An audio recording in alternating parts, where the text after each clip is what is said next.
للأسف في بنات فاكرة إن الثقة بتيجي من إن أنا ألبس براند معين أو أحط ميك اب أو أعمل شعري سشوار أو ألبس شنطة من 4 أرقام أو أمسك آيفون أو أبل ووتش أو بس عارفة الحقيقة إن الثقة الكاملة هي بتتبني ما بتشتريش. اتعلمي تدخلي مكان وانت عارفة ان انت اللي هتضيفي للمكان مش هو اللي هيضيف لك. عارفة لما تبقي لابسة حاجة بسيطة بس صوتك وكلامك بيقول انا موجودة، انا مش قليلة، دي اللي اسمها طاقة الأنثى الواثقة من نفسها.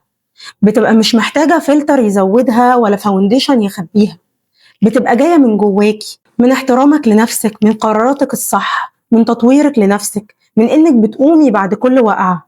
عايزاكي تسألي نفسك دلوقتي، هو انا بثبت نفسي ازاي؟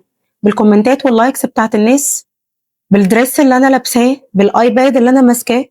ولا بتثبتي نفسك باخلاق انت بتتبعيها او مبادئ انت مؤمنه بيها او طريقه كلامك او ثقافتك؟ افتكري دايما ان لبسك ممكن يلفت نظرهم، بس شخصيتك هي اللي هتلفت النظر ليكي وهتخليهم يفضلوا يسمعوكي ويحترموكي. البسي اللي يريحك وعيشي براحتك، بس افتكري دايما ان القيمه الحقيقيه جواكي مش باللي عليكي. خليكي ديفا، خليكي ليدي.